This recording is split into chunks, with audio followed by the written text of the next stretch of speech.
All right, welcome back, System Warriors, to another edition of Pedal to the Metal. Heil 68 here. Got a guest from overseas today. But before we announce him, throw it over to our co-host, the Master Shredder. Eroica, what's up? Nothing, man. What's going on? Nothing. On a little earlier tonight to accommodate overseas guest. It's probably still pretty late or early there, whatever you want to say. But yeah, I think our guest, I don't want to say exactly where he lives, but one of our guests is from over, I would say, North Central Europe.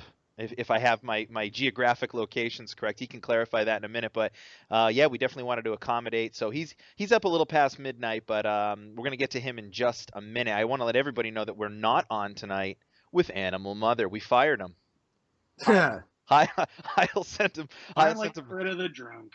Yeah, Heil sent him a bottle of whiskey and a pipe bomb. So yeah, Animal's not with us tonight. But anyways, no, he'll be back with us next week, but he won't be on. But yeah, we want to introduce our guests tonight, and we'll start with our first guest that we've just been talking about. Ladies and gentlemen, you're on with The Last Ride tonight. What's going on, dude? Nothing much, just chilling. Yep. Now, did I have that correct? North Central Europe? Was my geographic location close? It's probably one of the most northern locations. It's not quite central, but it's pretty far north. Okay, gotcha. And yeah, man, so we're very excited to have you on. And you can clarify this. What is it, just a little past midnight there? Yeah, a little past midnight. Jeez. All right, cool, man. The things people will do to strap one on with Pedal to the Metal. So who else we got on, Heil? We got the returning guest, Darkspineslayer. What's up, man? Not much, coming at you from sunny Canada. Yeah. Very cool. Very cool. Now, I'm trying to think. We had one of the Olympians from the hockey, the women's hockey team at my job this week, and I was she told me that her favorite thing about being a women's hockey player at the Olympics was playing against Canada. So I know we've been talking about the Canadian hockey after the Olympics here, and we know Darkspine's not a huge fan, but I thought that was kind of cool. Anyway, so Heil, we got some topics tonight, and some of them are pretty thick and weighty. So which one do you want to start with tonight, dude? All right, we'll go with the first one, get it out of the way. Then we'll go to some more lighthearted stuff. Yeah, man. But there was an article posted by some schmuck out there. I thought we could talk about what the article actually had merit or not. But basically he's saying is, roughly is what he's saying is he thinks GameSpot's quality of journalism, actually game journalism, isn't what they're focusing on really. It's just clicks for the website to generate revenue. And he goes on to post an example of Tom McShay's recent article about Nintendo's plan to quietly kill the Wii U. Now, if you were just a normal, everyday consumer, you might not click on GameSpots, but if you were, searching around and see that article, you might click on that. So let's start with, let's start with Eroica first. Let's get him out of the way. So, well, so what do you think about that? Well, clearly the article, and I like how you called him a schmuck. So I'm assuming that you think that he's full of shit by calling him a schmuck. Do I have that right? Yeah, I think so. He should also, he did put speculation in the upper right-hand corner of his article. So he's just, I guess, trying to spur discussion. So I thought, well, let's try that too. So, but yeah, I think that the article's an interesting read, and I think that it's not my website. GameSpot's not my website. GameSpot can be whatever GameSpot wants it to be, and the people that are in charge of the website can make the website whatever they want it to be. Now, whether or not that translates over to a place that I want to hang out compared to a place that I don't want to hang out is all dependent on the presentation of the site. Are there things that are worthy of looking at? Are there things worthy to stick around and be a part of and to latch on to? If you take things like the Giant Bomb cast, for example, that people really, really love and have a following to, that's a legitimate thing that Giant Bomb has that people are invested in. GameSpot's route on what they want to present to their community, I think, is ultimately at the end of the day left up to them. Now, are they switching from a serious contending, I don't even want to say contending because who are you contending with, but a serious journalistic site for gaming as opposed to a bait click site. I mean, I've had my moments over the past couple years, since Gertzman Gate, I guess, if you will, where like I've read certain things, I've seen certain reviews and certain scores and things like that, where it's obviously it makes you sit back and wonder, like, are they really going for the bait click here, or what's the deal? I'm not overly invested in a lot of shows on GameSpot, although I do like some, but man, at the end of the day, like, I honestly think that most websites are going to go for the clicks over the integrity. So it's always going to be a quantity over quality thing for a lot of people. But I don't know. That's my 2 cents on. What do you think, Darkspine? So who are we calling a schmuck here, Tom or the P4R guy? We're calling Jack at P4 Real. Yeah. Okay. I don't know. I kind of flop back and forth between screw GameSpot and maybe they have a bit of a point. Speaking to the reviews in particular, I kind of like where they're going with trying to use more of the review scale.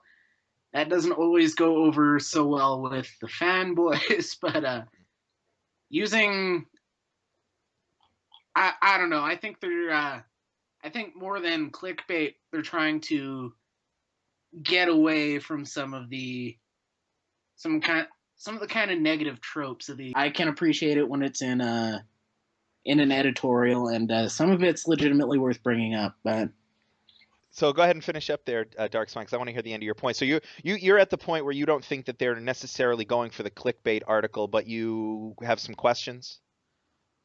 Mostly, I think they're almost pulling a Microsoft. They're trying to change games journalism on their own. They're trying to go about using the full review scale, talking about issues in gaming more, and the rest of the industry isn't really following suit, and not everyone is going for it. That's an interesting take. I'm not sure if I agree with that or not. I mean, I think it's definitely a plus that they're using the whole game scale, the whole numerical scale with their reviews. In fact, I actually like that. I like looking at a 7 and thinking to myself, that's a pretty good game. It got a 7. As opposed to just trying to like micro-analyze like the difference between a 9.0 and a 9.2 on IGN, as if that means anything. But I think that it's, for me, comes down to the quality of the editorials and a lot of the some of the different, I don't know, like things that pop out in my mind is, the McShay review on BioShock Infinite getting a 4. Like, there's nothing about that game as a 4, even when you're using the entire scale. But that to me is like flashing neon bait click sign. Like, look at this, we gave BioShock Infinite a 4. But I don't know. Last Ride, what do you think about this? Do you think GameSpot is still a site that, when they wake up in the morning, that they're going for the most integrous, articles and upstanding journalistic integrity when they write something for that website? Or do you think that they're at this point also going for, something more along the lines of just get as much traffic through here as humanly possible, shock the audience?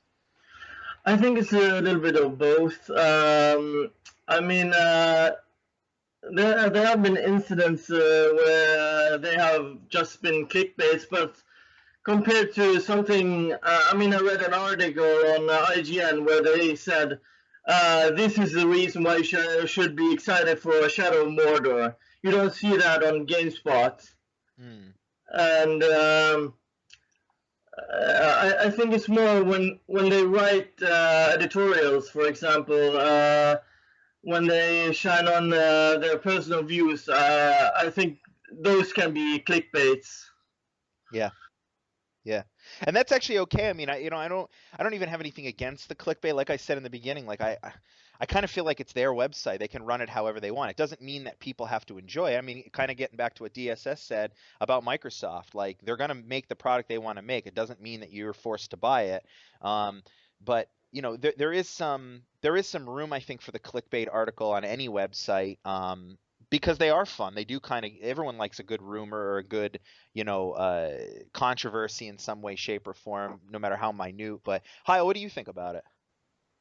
I mean, find it hard pressed to believe that the journalists are under, some type of mandate to post articles like that. So I think it's just speculation. But I posted a graph on the clicks per day, and it has gone down significantly for the website. So they do need clicks. 'Cause I'm sure they don't like losing revenue. So, but the staff there, they love video games. And Oh yeah. just by talking to Cynthia, so I think they generally write their articles and reviews from their heart, I guess, for lack of a better word. So, but we can transition right into maybe what spurred that guy to write that was McShay's article about Nintendo using its quality of life program to silently kill the Wii U.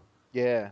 He goes on to say that the one big quote I got from the whole article is the Wii U is a dire situation. He thinks Nintendo should reconcile itself, and they have already planned a way to bail from this sinking ship called the Wii U. So let's start over to Dark Spines. What do you think about that? Any merit to that? Or I didn't even hear about quality of life till this. I didn't even know what it was or anything.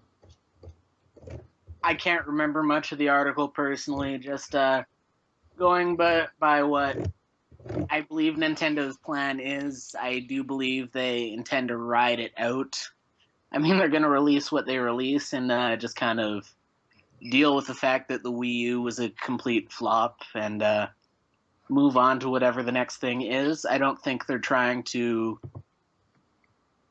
bail out any sooner than, say, 2016 or something, but... Was you familiar with the quality of life program prior to this? I was not. Yeah, I'm not either. I had heard about that eventually they wanted to get to quality of life, non-wearable, whatever that means, products.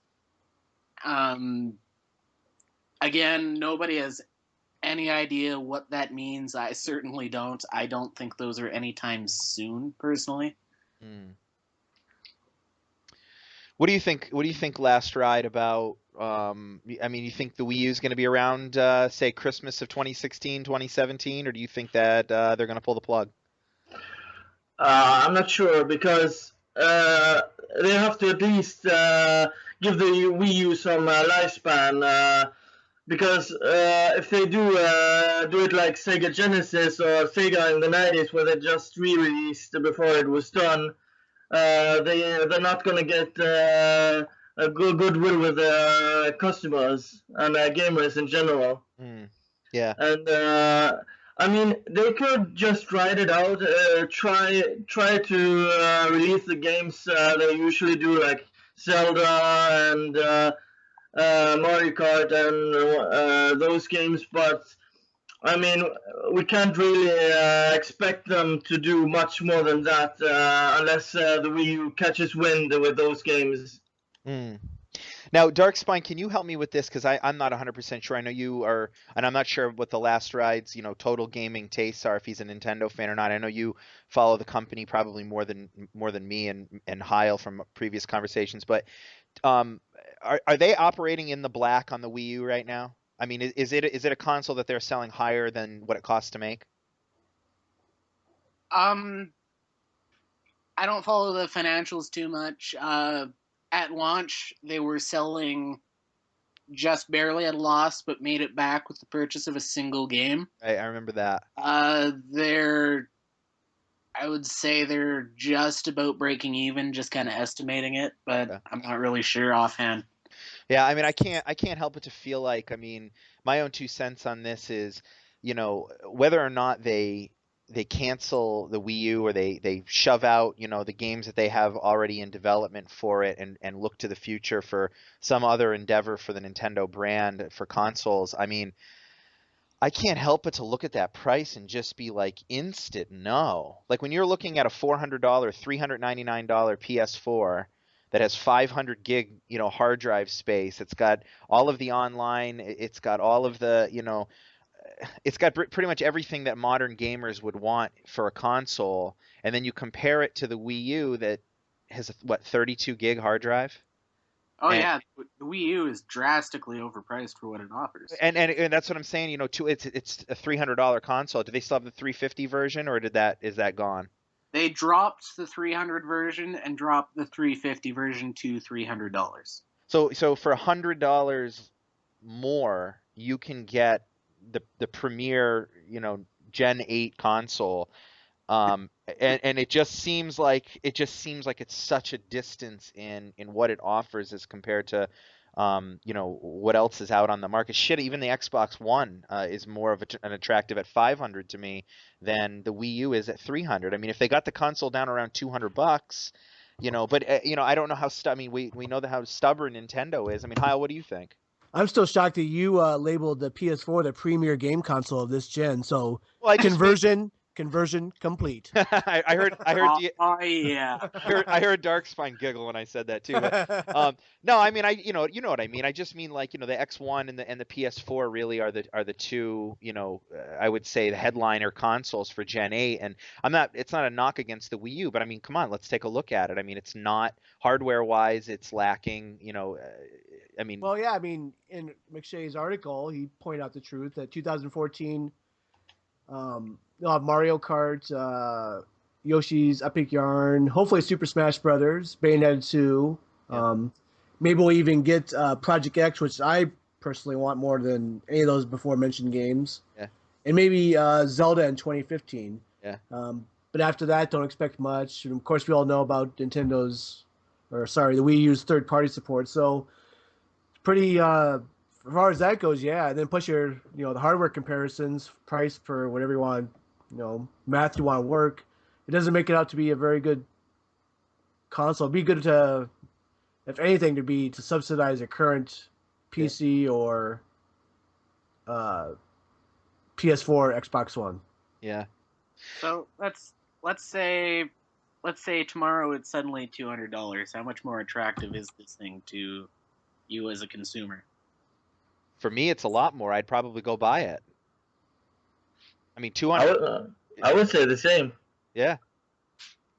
Because it's more expensive here where I live compared to you in North America. Yeah, I mean, That's true. you can't.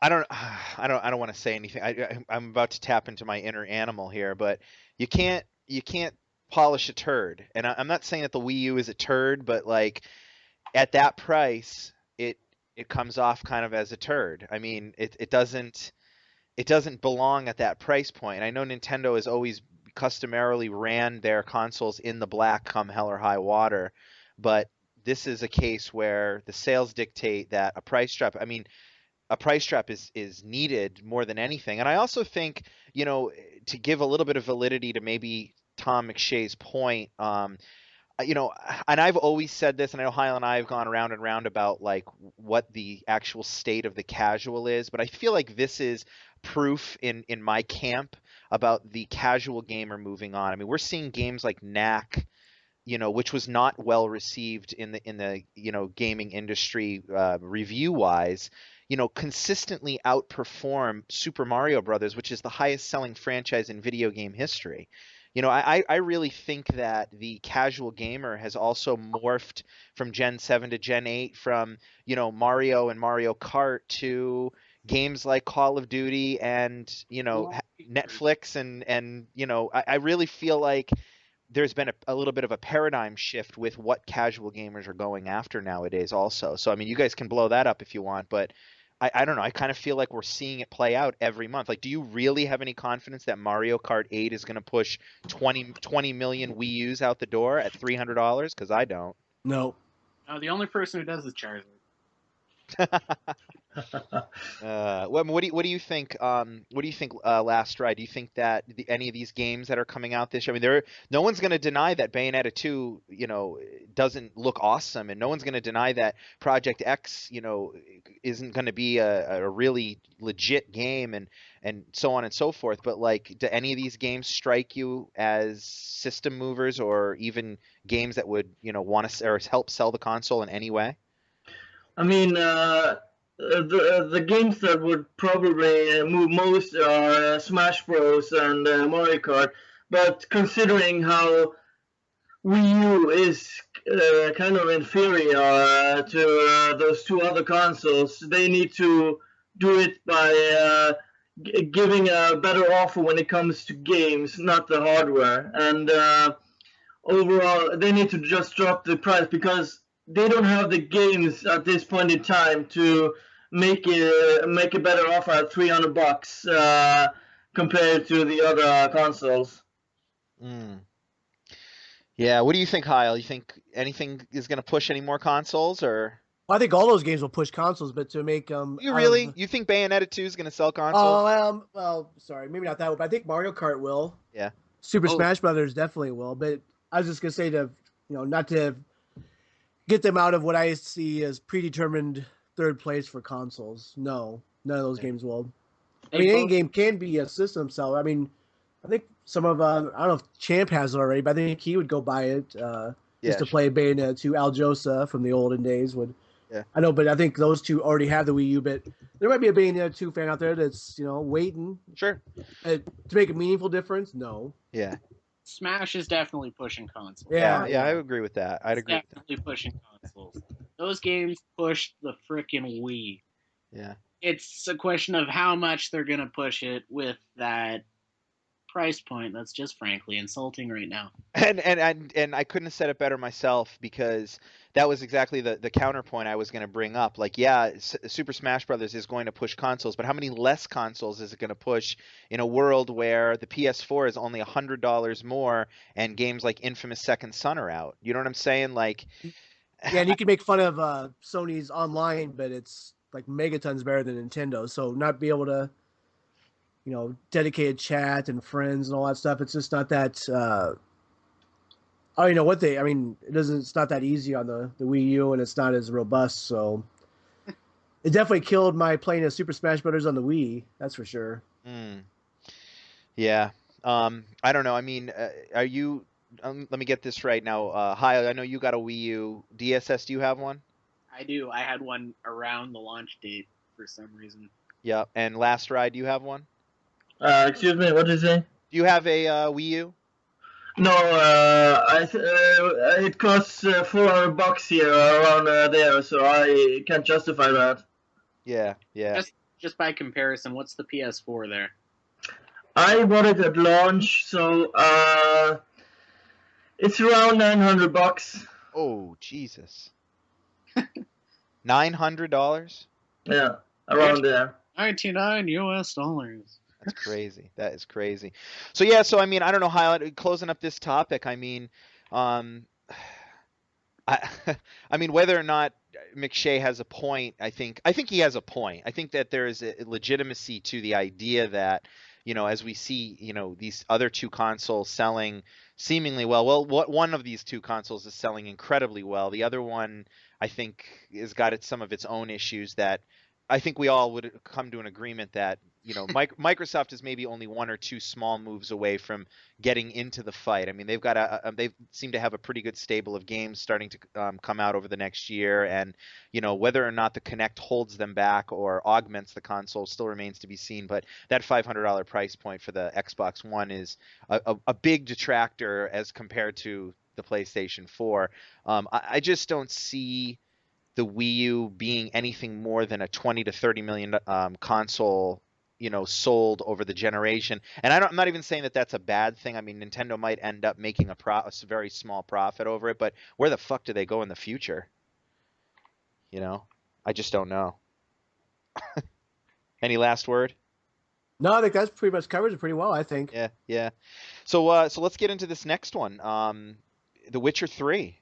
Tell us, Heil. Yeah, it's been pushed back to 2015. So, is it February? Is that what it was? I don't have that original. February 2015, Xbox One, PS4, PC, and CD Projekt Red. The decision, they said, quote, "The decision we made was difficult, thoroughly considered, and ultimately clear and obvious." So, we've all seen a lot of the shots. We've seen the game in motion. Did you guys see this one coming down the pipe, or does this one sting for you? Last Ride, what do you think about the delay of The Witcher 3? I mean, I didn't buy the second one, so I mean, if they can polish the game, I'm all for it. Yeah, yeah. Was it on your radar at all? I mean, I'm sure you follow the industry pretty closely. You've been probably seeing some of the gameplay and some of the the screenshots. I mean, were you getting hyped for it or? Yeah, I mean, I had a friend who I watched play Witcher 2, and I enjoyed what I saw, but I didn't buy it myself, but it looked amazing. Yeah. Hmm. How about you, Darkspine? Not even on my radar, but just by principle, I'm glad they're pushing it back to give a full product instead of the whole patch it later mentality that lesser developers would have. Yeah. Why not on your radar? I explain. Not even. I haven't followed the series. I've never played one of the games. All right, fair enough. I actually played The Witcher 2 maybe 3/4 of the way through, and I got distracted with something else. So I can't claim to be a huge fan of the series myself, although I was looking forward to the game. I think it looks absolutely gorgeous. What do you think, Heil? Yeah, I think it looks really, really pretty. I finished the first game, and I didn't finish the second game like you. I got distracted, so it was on my radar, but it's not like top there. So, but I like that they decided to pull it back, like the others were saying, to make sure it's the best that they feel is best. And then I also thought it was interesting. They said it won't push back Cyberpunk 2077, but they are taking some people from that team, I think, and helping them get The Witcher 3 ready. So I don't see how it doesn't. But they assure us that it will not affect that. But there's been no like date anyway for Cyberpunk. So yeah, I mean, I was gonna say that. Go ahead. For me personally, I'd much rather have that game because I like the steampunk type setting. Me too, man. Me too. The futuristic. Yeah. And that trailer they showed, the chick just looks badass. Yeah. But and I'm seeing gameplay, so for me, I'm more interested in that. But I'm thinking we won't see that till next year. Yeah, I mean, the nice thing about Cyberpunk is they can come out and say, hey, we just, delayed Cyberpunk 2077 by, another year, and everyone goes, so? Because it's not like we had anything to, anything tangible to hang on to anyways. But yeah, The Witcher, my thing with The Witcher being pushed back is I actually am okay with it on the fact that we're getting Dragon Age Inquisition this year, and not that the two games directly relate to each other, but I knowing the Dragon Age games, it's going to be a pretty weighty, meaty fantasy type game. And The Witcher 2 certainly was as thick as pea soup also. So for me, having maybe this year to do Dragon Age and next year to do The Witcher, I think is a good, for my gaming taste, a good space between two big epic type, I don't know how you want to, fantasy RPGs, I guess, Skyrim type games. But I don't know. I don't know. I hate when games get delayed, but like I'm kind of with DSS on this. I mean, get it right, do it the right way, and see where it goes from there. On that tip, though, what do you think about Drive Club? I mean, Drive Club is completely back to the drawing board. I asked my local game stop, and they said it was confirmed for this summer. Oh, they're still looking at the summer? Yeah, he said he was adamant about the confirmation date, and he said, I asked him, are you sure about that? That's not a placeholder, and he said, yeah. So they're looking for late June, or he said June 27th to me. That's a Friday. And where was this that you had the conversation? At my local GameStop. Oh, okay. All right, cool.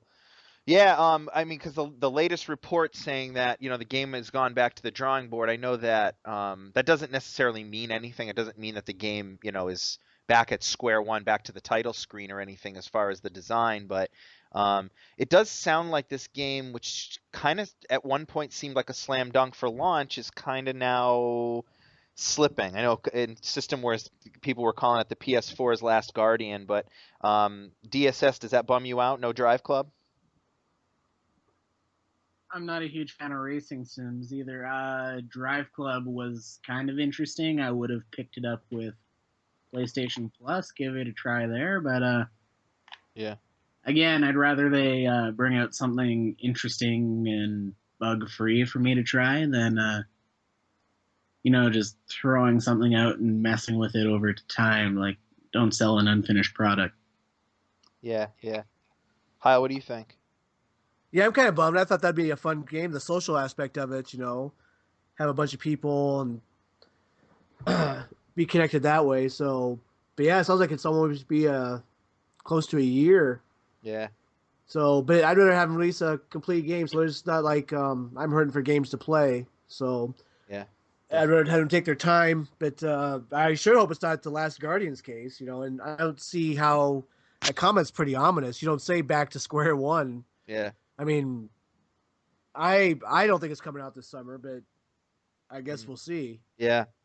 Yeah, it's going to be interesting. I mean, it's like we were talking about the other. I was talking with Animal actually about it the other day. Is like, I don't. You look at a game like that, and the developers got a pretty good pedigree. I mean, the MotorStorm games were received pretty well. They were reviewed well. They were fun to play. It seemed to me like something that was going to be, I don't want to say, I'd never say the word easy with game development. I can't imagine how many long hours those guys work to just get, the smallest shit correct in a game. But, adding in the social features with a genre that they were already well versed in seemed like the biggest challenge to me. And I guess I'm not understanding why a game in a genre that they're used to building would need to be taken back to square one. But I don't know. Again, I'm not on the other side of the curtain, so I wouldn't know. We did get some good news, though, that MLB The Show 14 is going to come out in May. Yeah. For the PS4. It's a month later after the 360, but I'm okay with that. Mm-hmm. They showed... not they show, but the videos show what they really did with the PS4 power, and then they're adamant that they really, they're not going to wait a year or two to get up to quote-unquote speed with the hardware. So, yeah. So what they've shown so far is very nice. For MLB The Show? Yeah. Yeah. The stadium upgrades, the player model upgrades. Yeah, I mean... the crowd, 1,000 individual crowd people, which you don't think much, but if you look at sports games in the past, you usually have like 10 people and they alternate rows in the stands. And yeah. So I just think stuff like that's going to be phenomenal. But hopefully it plays well too, Yeah. I'm getting that day one. I mean, I am too. We'll have some battles there. Yeah, I'm a huge baseball fan. I'm a wicked baseball nerd. But the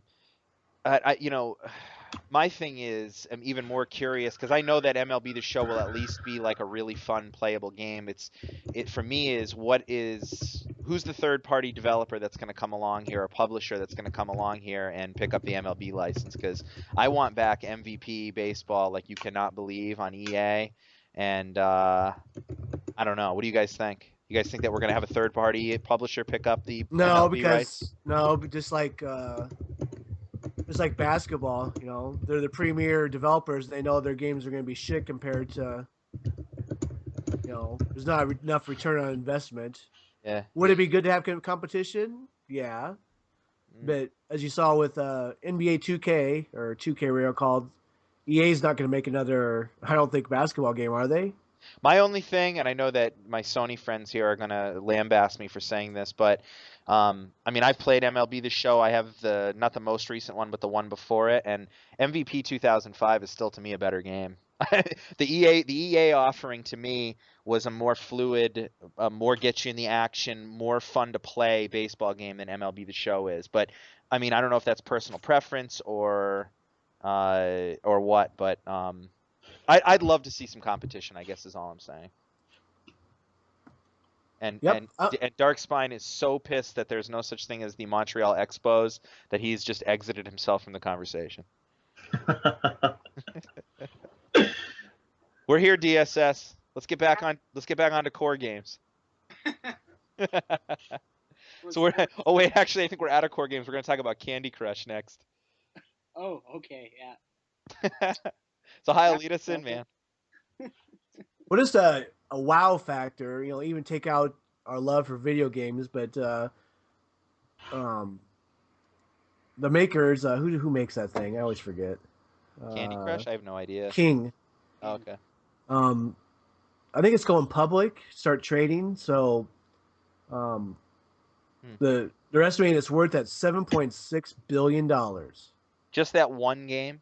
Just that one game. And to top it all off, the game is free. Man. Jinkies! That's a lot of dough, Scoob!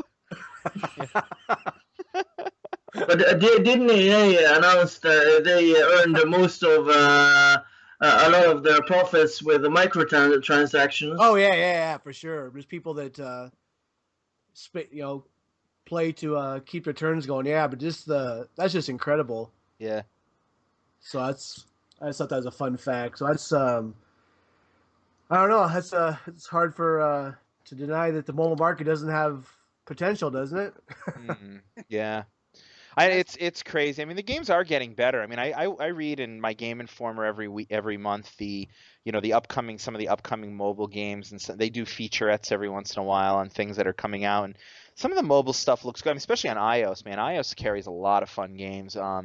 I'd say Android is behind in that, but the thing with me in the mobile games is there's not a lot that hold my attention. I suppose if I got like an iPad or something, I'd want to play like KOTOR on it and stuff like that, but I don't know. Is there any mobile games you guys are hooked on?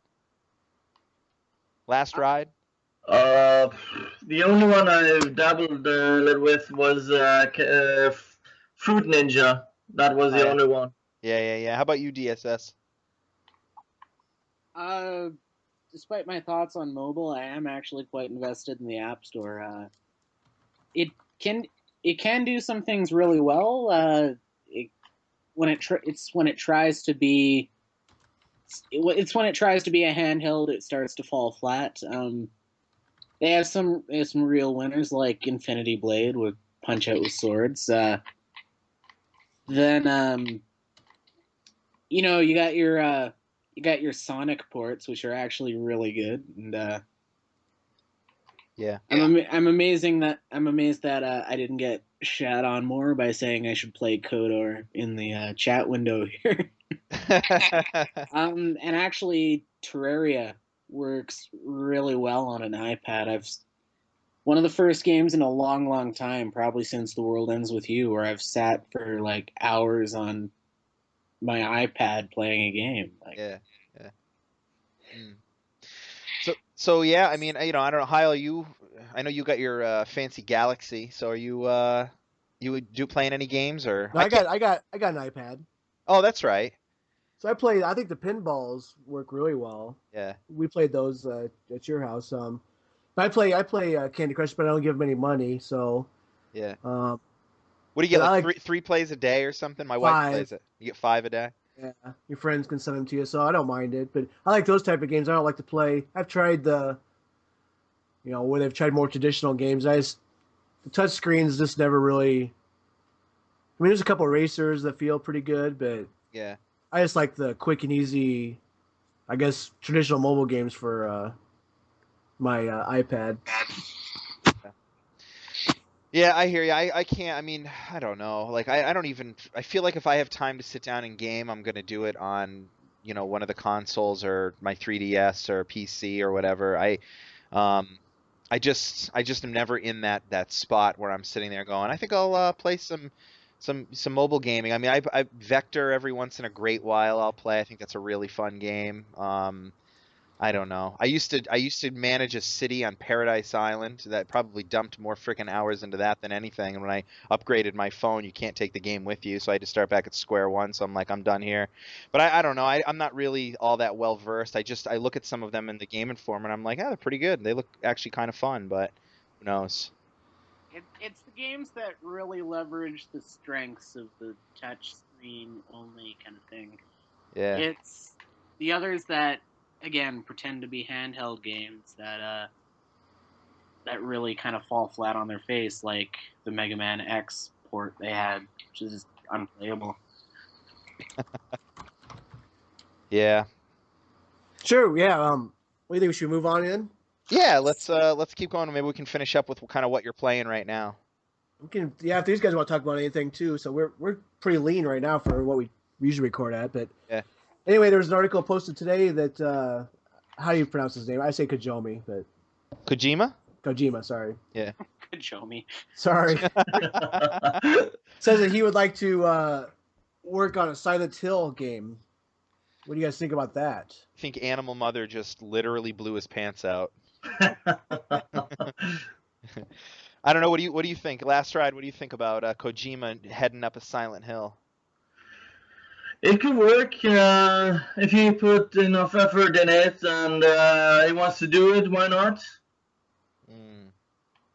Yeah, I mean, I don't think that there's anything that guy's going to do that's not going to come out quality. I mean, whether or not he focuses on things that the fans like as opposed to going his own way with it remains to be seen. But I mean, what do you think, DSS? Would you play a Kojima-backed and developed Silent Hill?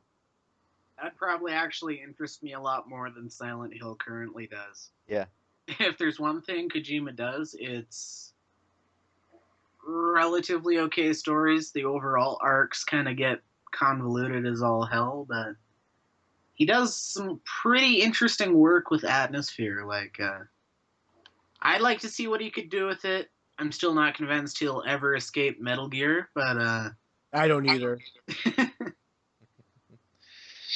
You think he would too, given that he's kind of a he's kind of a little bit of a free spirit in the gaming industry.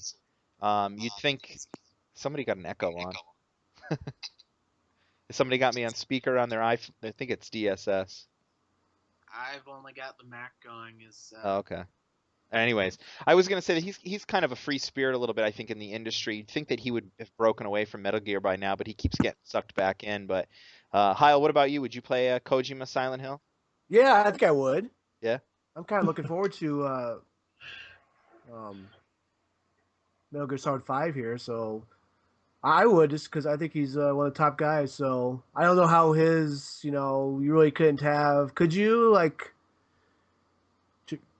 really long cutscenes like Metal Gear Solid's known for in a Silent Hill game? There's cutscenes, obviously, in Silent Hill game, but nothing to that scope, is there? I haven't played them all, so I don't know. I think he would probably get away from that if he were to take on a series like Silent Hill. I would think you'd have to, because I think that the horror genre wouldn't augment the formula to have super long cutscenes. I don't want to say the word desensitized, but like there's a difference between, even a jump scare when you're holding the controller rattling in your hand compared to watching, a scene play out where there happens to be, some type of a shock or a scare or a jump in it. I would think that he would have to lay off of that Metal Gear formula, but I don't know. Maybe you guys think differently. What do you think, Last Ride? I mean, if it works with the gameplay and he makes it work around, and I mean, if he just makes it believable and authentic, I mean, he can make it work. Why not? Yeah. Yeah. I mean, I guess it would be kind of interesting. I'd love to see him make anything but a Metal Gear Solid game. Can I get an amen for that? I mean, yeah. Yeah, why not? Yeah, I mean, Oh yeah. but I guess that remains to be seen. So what are you guys playing right now? That's what I want to get into. Heil, what are you playing right now? Me, I'm trying to finish Tomb Raider for the PS4. Oh, you bought that? I got from GameFly. Oh, nice. Or sorry, I got an Xbox One. Sorry, they I had them both in my queue, and they sent the Xbox One. So Okay. getting Titanfall from there too. I was gonna buy it, but then I was like, I'm gonna rent it first. I was lucky enough to get it, so I should get that Friday, I think. Hopefully, Friday or Saturday. So Yeah. Pretty much just those two games. Yeah. How about Darkspine? What are you playing right now? As much as we were all shitting all over the Wii U earlier, I've been playing a lot of it lately. Donkey Kong Country Tropical Freeze in particular, which is kind of shat on by GameSpot, but man, that game is amazing. So it's closer to the Game Informer 9.25 than it is the 6 on GameSpot? A lot closer. Like, Retro is clearly doing their own thing with this, and you're getting a lot of interesting level design. No two, like, all the stages have their identity. I could ask someone about that level with the forest fire, and if they played the game, they'd automatically know what I meant. Like, the new helper buddies they introduced, Diddy, they have Diddy, Dixie, and Cranky now. Dixie's overpowered and makes Diddy obsolete, and Cranky is just about useless. But it's still fun Scrooge McDucking around with him, but I don't know. It's Donkey Kong. The star of the show is the platforming, and I'm really getting a lot of enjoyment out of that. Other than that, still plugging on through Assassin's Creed 4.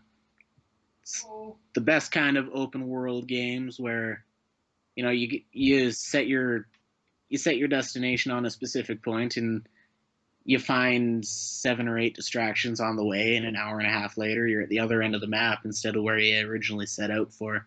Dude, you just described that game absolutely perfect. Yeah, it's a really good game. Yeah. That's like the perfect explanation.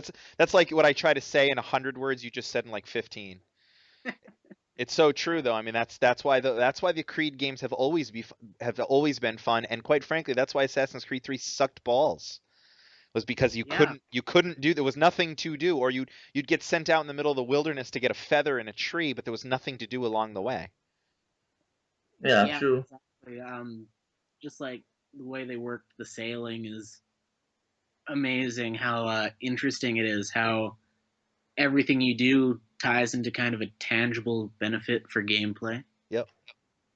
Yeah, they really nailed that. That was a lot of fun. Yeah. I didn't like the deep sea diving, but it's all right. Yeah. It grew on me. At first, I didn't like it. The reason I didn't like it is because I felt like it was kind of a waste of time at that point. Like I was already kind of like almost done, but I did burrow myself into it a little bit, and I thought it was kind of fun. Did you do that last ride? Did you do a lot of the diving?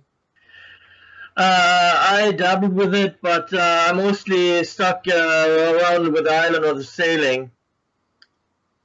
Yeah.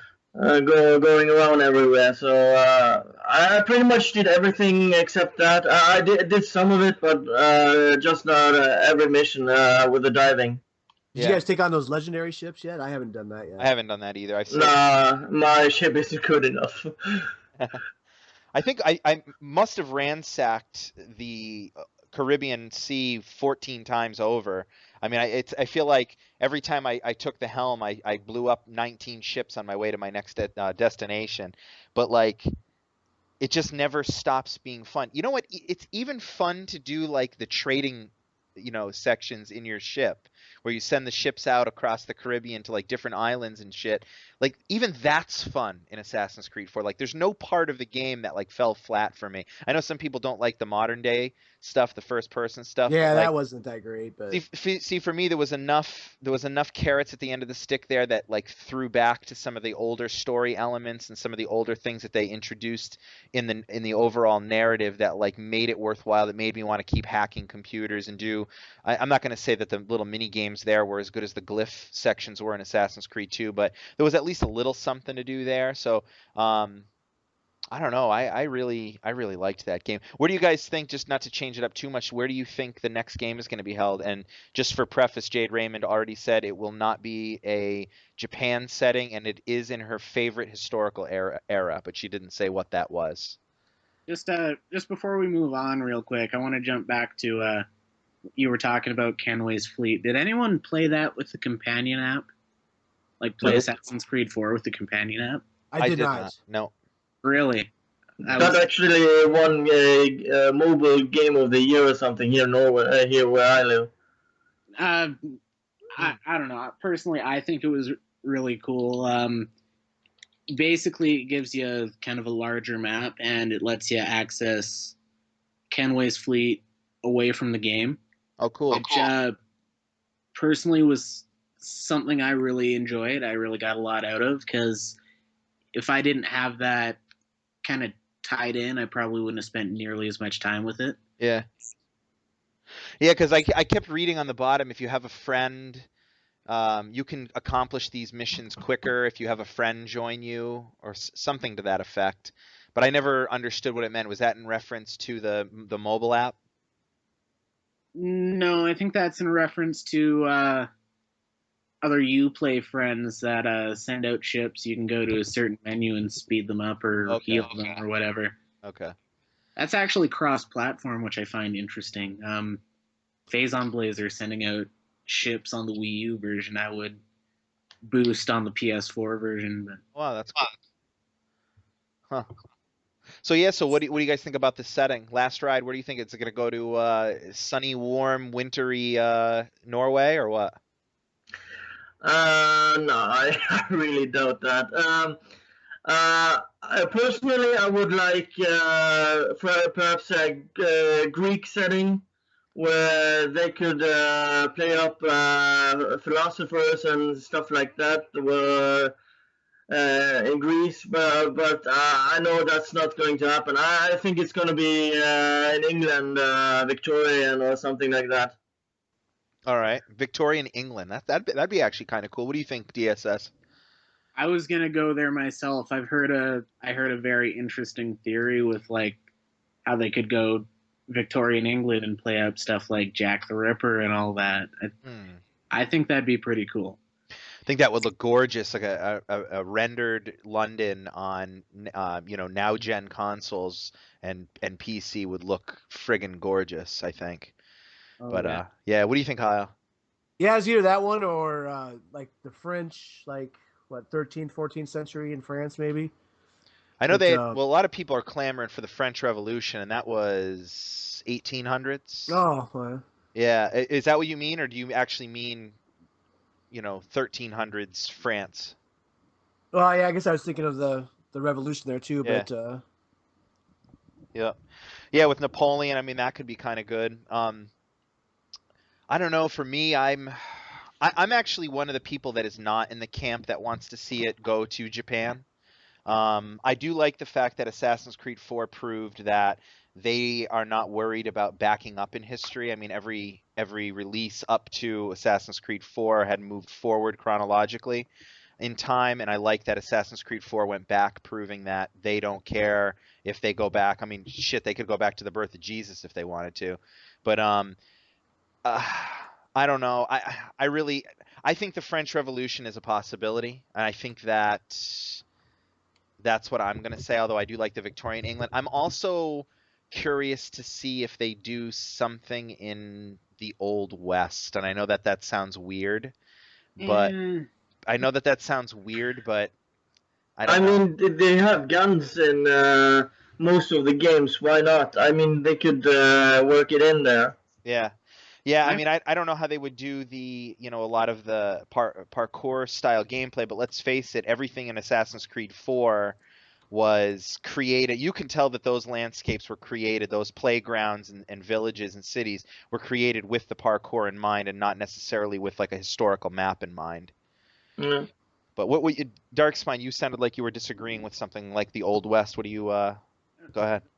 My point was kind of towards how they're going to do the parkour and everything as well. Like Old West, not exactly known for dense, tall building structures. Right. Whereas like Assassin's Creed 4, it might not have been entirely organic, but the environments were certainly believable. Right. Yeah. So you can't see like a sprawling, San Francisco post gold rush, a town that's getting built up. It's a little bit more dusty, but running around. I guess I can see your point on that. The other thing is are they ready to do a setting that doesn't allow them to exploit their love of the seafaring portion? I mean, I can't see them upping and saying, well, this is probably the best addition to the Assassin's Creed franchise since, Assassin's Creed 2. And you know what? We're going to walk away from it. Do you guys think that they're going to keep milking the seafaring part, or? I don't see them continuing to milk the seafaring part. I think we saw what a kind of flat, not so dense Assassin's Creed world looked like in Assassin's Creed 3 and would not be too excited to go back to that. Yeah. Yeah. Oh gosh, I can't wait to hear. They're gonna announce it any day now too, and they're gonna probably announce something on Mass Effect 4 soon too. I'm feeling it. The buzz is starting to build. Yeah. Yeah. I'm looking. That's what I'm looking forward to the most. Me too, man. I'm with you. I'm with you. So, Heil, you told us what you're playing. Darkspine, you told us what you're playing. And Last Ride, what are you playing right now? I'm playing a few games, but mostly I'm playing Formula 1 2013, and I just bought GTA 5, so I'm on that bandwagon. Nice. You'll enjoy that. That's a pretty fun game. Yeah. Nice. So I'm playing some other games in the background, like Call of Juarez, Gunslinger, and Uncharted, but I keep switching around. Yeah. I'm kind of stuck in that same mode where I'm like, I'm playing games, but I don't know that I'm 100% committed to them. Like I just started playing. I was telling the guys before the podcast, I just started playing The Last of Us over again. I know if I don't finish it over the next couple of weeks here, when Infamous comes out, that I'll probably drop that. I'm also playing. The name is eluding me right now. The free to play game on PSN Plus, the shooter. Help me out. Binary Domain. Has any of you guys played Binary Domain? I have. God, you haven't? Did you? No. Darkspine, did you play it? I'm afraid not. What a cheesy narrative, but what a fun fucking game that is. I should get it. We could co-op that. Yeah, Free right now at PSN. PSN, it's free, and there's a lot. Might have it. We could check afterwards unless you're busy, but yeah. And that's for North America, not Europe. Oh yeah, Europe gets the better PSN Plus from what I hear. Not always. Not always. Yeah. Anyways, it's actually a really fun, like, you know what it is? It's a satisfying game. You shoot things, you blow things up, you don't really care what's going on in the story, you just have fun. And some of the boss battles are like the size of the entire screen and actually kind of fun to play. I don't know. Can't say I've had a bad 5 minutes of the game yet, other than the fact that the narrative is like, it's at points kind of laugh out loud funny. You shoot robots, don't you? And they just split in 1,000 pieces or something. Yeah. But yeah, it's pretty fun. But anyways, yeah, so guys, we want to thank you for doing a Pedal to the Metal show with us tonight. And I want to say thank you especially to the Last Ride on his maiden voyage on Pedal to the Metal. Thank you, dude. No problemo. Yeah, man, we know we kept you up late. But we hope it was worth it. And we'd like to ask you to come back to the show anytime you're willing to. Hell yeah. Yeah, cool, man. And we always want to say thank you to Darkspineslayer, one of the team members of Pedal to the Metal over the year here. Did you know, Darkspine, this was a year for us in March? I had heard something to that effect. Yeah, man. Yeah, we're kicking it here. But we want to say thank you to you, as always. And before we get out of here, I'm going to kick things over to the man, the myth, the hashtag legendary Heil68. Yeah, thanks for you guys for joining us. So if any of you guys out there want to be on, just hit us up in our thread and we'll get you on. So I think that's it. Sounds good. So for Eroica, this is Heil68 later. See ya.